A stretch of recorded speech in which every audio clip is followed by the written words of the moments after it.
और धार्मिकता शास्त्र अनुकूल साधना करने से ही ऊपर उठेगी। अभी तक हम शास्त्र विधि को त्याग कर मनमाना आचरण कर रहे थे, जिस कारण से हमें भगवान से मिलने वाला लाभ नहीं प्राप्त हुआ, और हम भगवान को भूलकर फिर हम स्वयं अपना लाभ प्राप्त करने के तरीके खोज लिए। जैसे किसी को टेंशन होगी तो वो गुट्टी लगाने लग गया, शराब पीने लग गया, टेंशन खत्म करने के लिए।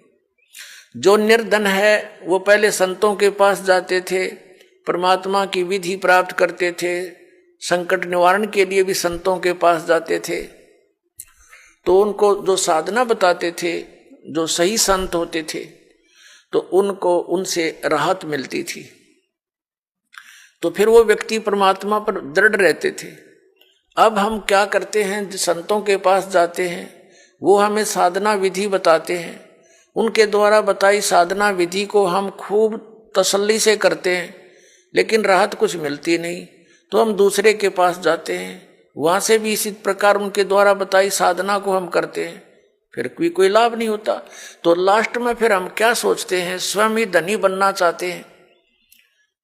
टेंशन बुलाने के लिए तो गुटी लाने लग गए, दूना पाप कर लिया इकट्ठा, और फिर धनी बनने के लिए रिश्वत, मिलावट, चोरी, ठगी, ये बकवाद शुरू कर दी। तो ये दूने पाप के भागी बनेंगे हम, उनसे लाभ तो होना ही नहीं। जैसे मान लीजिए किसी व्यक्ति ने 2 नंबर का काम करके, मिलावट करके, या 2 की वस्तु को 20-50 में बेचकर पैसा इकट्ठा भी कर लिया, तो फिर उसके साथ क्या बनेगी?